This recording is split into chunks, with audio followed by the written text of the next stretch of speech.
ri sonim sorong aje nang kele lilo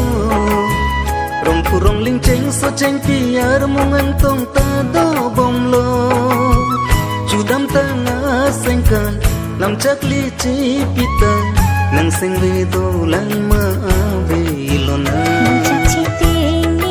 ni chut lam chak chi pitang dek le chilu dun thu nang de chi pati dun nang de nga pen ne ta sata kan du nang chua sing kana son de hawarang bong ri sonim sorong aje nang kele lilo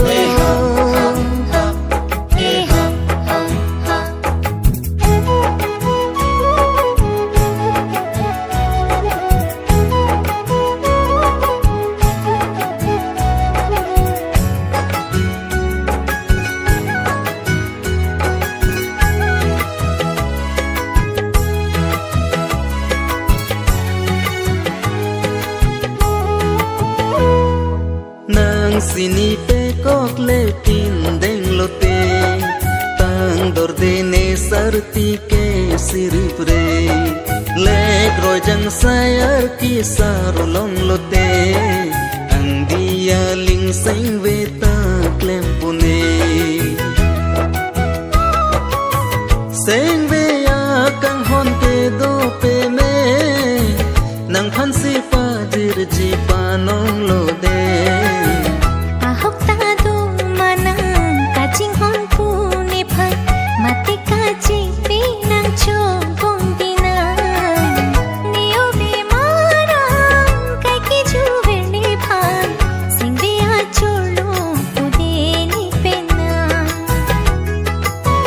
hawarang bong ri sonim sorong aje nang kele lilo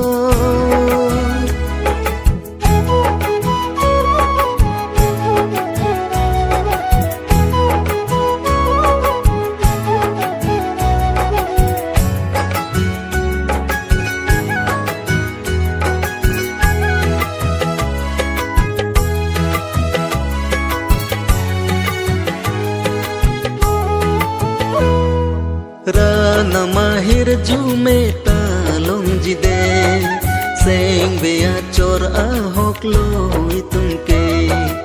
o be mara kang hon ta do jide la an ke ne seng ve che the te me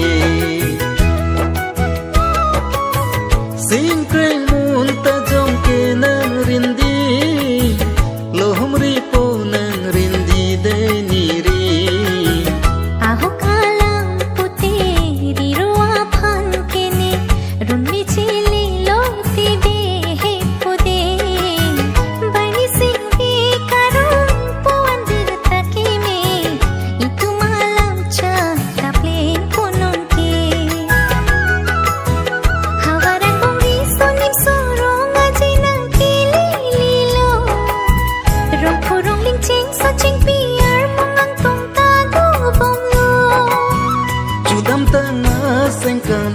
lam chak li chi pitang nang sing ve do lang ma